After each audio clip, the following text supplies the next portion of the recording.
ఈరోజు సత్య కార్యక్రమంలో 28వ వర్ధంతి సందర్భంగా ఇక్కడ తెలుగుదేశం పార్టీ సంవత్సరం ఏర్పడిన సందర్భంగా అందరికీ స్వాగతం జరిగింది.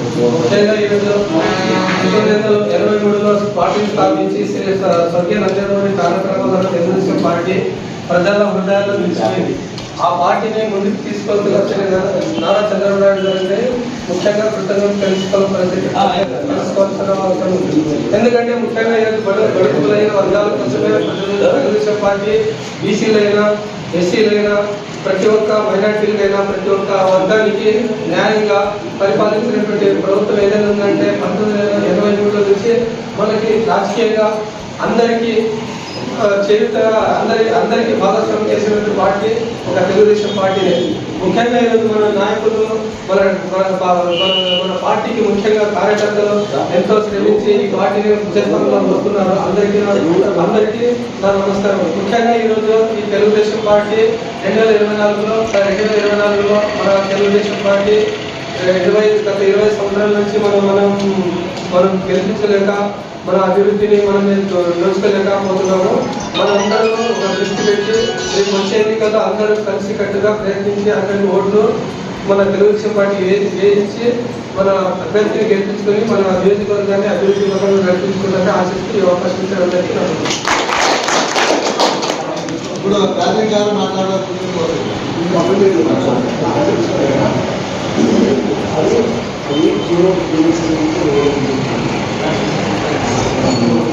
ఈరోజు 28వ వర్ధంతి సందర్భంగా నట సార్వభౌమ విశ్వవిఖ్యాత నందమూరి తారక రామారావు గారు ఆ రోజు సినిమా వేషాలే కాదు,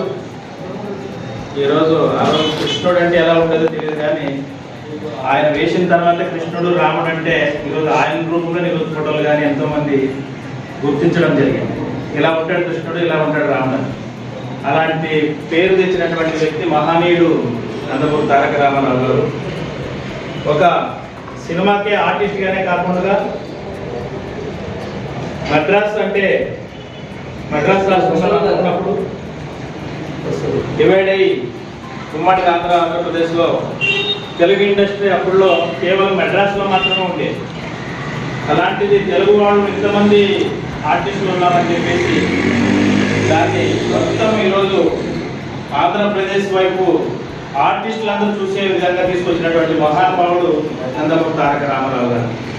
సినీ ఇండస్ట్రీనే ఆ రోజు బదులు చేసినటువంటి వ్యక్తి.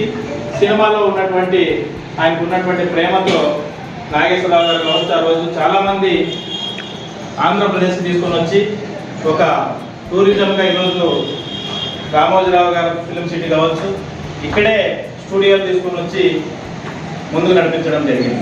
తర్వాత రాజకీయాల్లోకి కేవలం 9 నెలల్లోనే అందరికి తెలిసినటువంటి విషయమే. ఆ రోజుల్లో సర్టిఫికేట్లు కావాలంటే తాలూకా ఆఫీస్కి పోయి ఒక్కొక్క రోజు 2 రోజులు ఆలూరులో మేము చిన్నప్పుడు చదువుతున్నప్పుడైతే క్యాస్ట్ సర్టిఫికేట్, ఇన్కమ్ సర్టిఫికేట్ తీసుకోవాలంటే ఆలూరులో 2 రోజులు పడుకొని తీసుకొచ్చిన సందర్భాలు మనకు చెప్తున్నాను, నేను తీసుకొస్తున్నాను.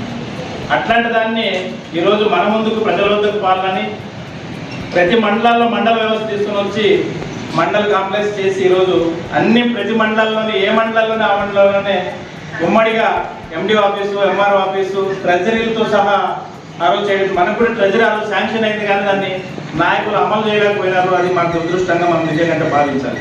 ఈరోజు రిజిస్ట్రేషన్ మనం ఆలూరు పోతా ఉన్నాం. అది లేకుండా ఏ మండలాల్లోనే ఆ మండలంలో రిజిస్ట్రేషన్ కూడా ఉండాలని ఆ రోజు చేసినటువంటి వ్యక్తి రామారావు గారు. అయ్యా బాబు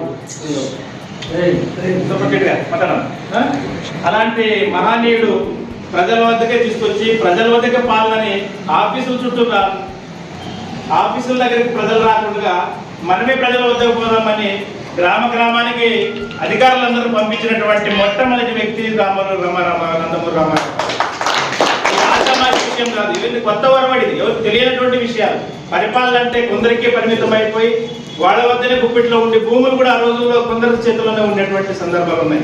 ల్యాండ్ సీలింగ్ వ్యవస్థలో కావచ్చు, బయటికి తీసుకొని వచ్చి ఆ రోజుల్లో నిజంగా ఇప్పుడు మనకి సోనా మసూరి బియ్యం అని చూసాం, కానీ ఆ రోజుల్లో బియ్యం గురించి కూడా మనకు తెలియనటువంటి విషయం. మనం నిజంగా పండించేటప్పుడు లేదప్పుడు కాలం వచ్చిన తర్వాత కూడా ఎప్పుడైతే రామారావు గారు వచ్చిన తర్వాత అంటే ఏదైతే కాల ప్రాంతం ఉందో అక్కడ తినొచ్చు, కానీ ఇక్కడ చిన్నహాట ఎల్ఆర్టీ ఇటు సైడ్ పోతే బియ్యం గురించి కూడా తెలియనటువంటి సందర్భం మేము చిన్నప్పుడు చదువుతున్నాం. అప్పుడులోనే 2 రూపాయల కిలో బియ్యం ఇచ్చిన తర్వాత నిజంగా 2 చేతులతో మొక్కి తిన్నాం మేము ఆ రోజు. మాట్లాడేకి ఏదో ఆశగా కానీ వాస్తవమైనటువంటి విషయాలు కాదు.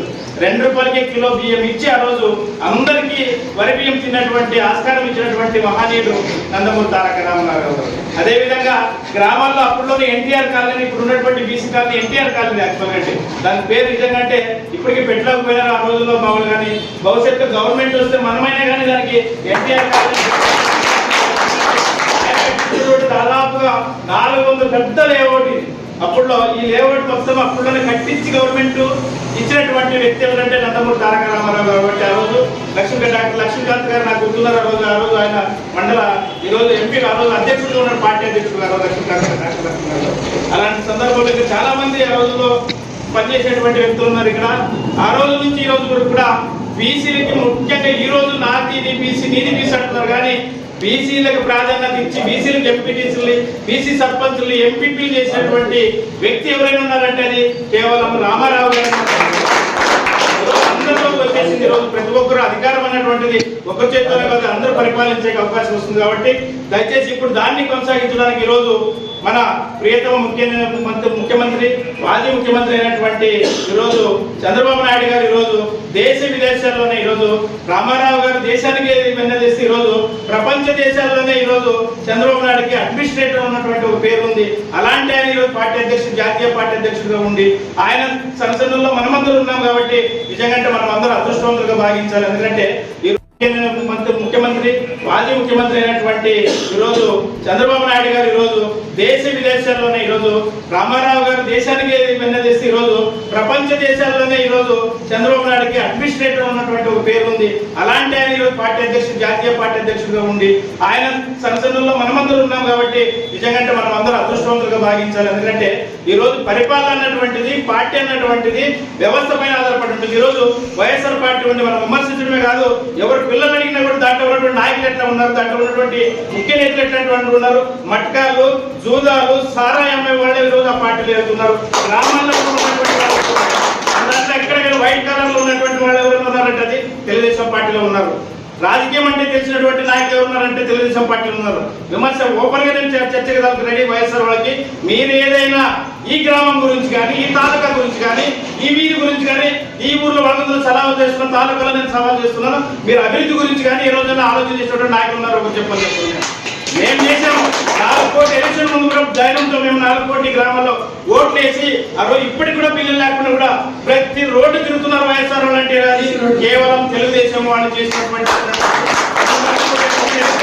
ఇవన్నీ ఎక్కడికెక్కడిగా మాట్లాడాలి, ఇవన్నీ ఎక్కడికెక్కడిగా మాట్లాడాలి. ఆ రోజుల్లోనే పెన్షన్ ఇచ్చినటువంటి ఘనత ఎన్టీఆర్ గారు ఇచ్చారు, చంద్రబాబు నాయుడు గారు ఇచ్చాము. మనం వాళ్ళు ఒకటే కాదు, ఈరోజు వాళ్ళు గొప్పలు చెప్పుకుంటే ఈరోజు మభ్య పెట్టి మమ్మల్ని అందరూ సర్వనాశనం చేస్తూ ఉంది. ఈరోజు ఈ పార్టీ కొనసాగితే మనమే కాదు మొత్తం మనగడికి నాశనం వస్తుంది. ఈరోజు మీకు తెలియనటువంటి చాలా విషయాలు ఉన్నాయి నాయకులు తెలుసుకోవాలన్నటువంటి. ఈరోజు మన చేతుల్లో మన భూములు తీసుకొని కూడా గవర్నమెంట్ పొదువుగా పెట్టి ఆ డబ్బులతో ఈరోజు అభివృద్ధి కార్యక్రమాలు చేయడానికి సిద్ధమవుతున్నారు. ఇండైరెక్ట్ గా మనం అందరూ మోసం చేయడానికి ఈరోజు సర్వే పేరున మీ అప్ప సొమ్మ మీ సొమ్మ నేను ఈరోజు అడుగుతా ఉన్నాను. సర్వే రాయి, ఎవరైనా జగన్మోహన్ రెడ్డి ఈరోజు ఎవరైనా ముఖ్యమంత్రి ఉంటే ఫోటో వేసుకుంటావా, నీదే భూమి మాదే అని రైతులు నిలదించి దాన్ని ఆ రాళ్ళు తీసుకోవడానికి కూడా మీరు అందరూ ఎక్కడికక్కడే వ్యతిరేకించవచ్చు దాన్ని. ఎందుకంటే భూమి మాది, పట్టా మాది,